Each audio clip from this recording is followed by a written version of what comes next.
May taon na umano ang nakalipas nang mag-expire ang kontrata ng mahusay na aktres sa kanyang network. Nagsalita ng aktres tungkol sa balibalitang dahilan ng hindi pag-renew sa kanya ng kontrata sa network.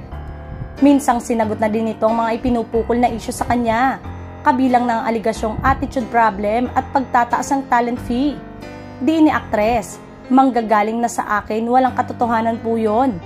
Unang ipinaliwanag nito ang sinasabing attitude problem niya, kaya inayawan na siya ng dating home network. Dagdag pa nito ay wala siyang matandaang nag-attitude siya o naging mapili sa trabahong ibinibigay sa kanya.